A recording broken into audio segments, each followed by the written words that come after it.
आयुष्यात एक वेळ अशी येते जेव्हा तुमच्याकडे सारं काही असतं, प्रतिष्ठा, पैसा, नातीगोती, सारं काही, पण तरीही आयुष्य आणखी काहीतरी मागत असतं. त्याचंच नाव मनःशांती. मनःशांती.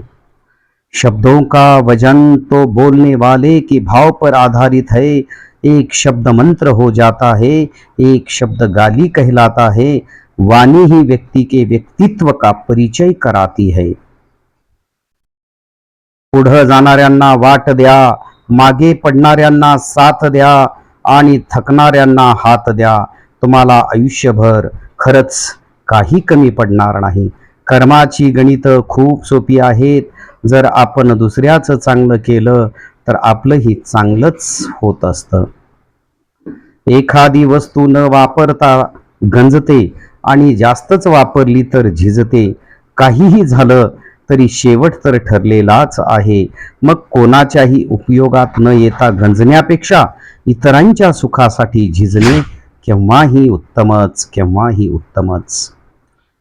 जसा श्वास हा जीवन जगायला गरजेचा असतो, तसाच विश्वास हा आयुष्य जगायला तेवढाच गरजेचा असतो. प्रतिष्ठा आणि धनाशी जोडलेली माणसे नेहमी तुमच्या पुढ्यात उभी राहतील, पण जी माणसे तुमची वाणी, विचार आणि आचरणाशी जोडलेली असतील ती सदैव तुमच्या पाठीशी उभी असतील. जिथं राग, लोभ क्षणात मोकळा होतो, दुःखाचा साठलेला बांध जिथं वेगात वाहू लागतो, असं मैत्रीचं झाड प्रत्येकानं लावावं. नात्या पलीकडचं नातं सर्वांनी मनात जपावं. आयुष्य जगण्यासाठी घर छोटंसं असलं तरी चालतं, पण नाती जपण्यासाठी मन मात्र मोठंच असलं पाहिजे. सुख आणि दुःख वाटून घेत जगलो तर नात्यातील आपलेपणाचा ओलावा कायम टिकून राहतो. सहानुभूतीला नुसता जिभेचा ओलावा पुरत नाही, त्यासोबत हृदयाचाही ओलावा असावा लागतो.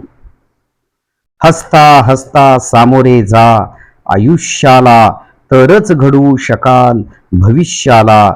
कधी निघून जाईल आयुष्य कळणार नाही, आताचा हसरा क्षण परत मिळणार नाही. दगड पाण्यात फक्त भिजतो आणि माती निरागसपणे विरघळते. भिजणं आणि विरघळण्यातला फरक कळला की सगळी नाती नितळ होतील. धन्यवाद. मी अमोल साहेबराव शिंदे घरणीकर, शारदा संस्कृत क्लासेस, लातूर.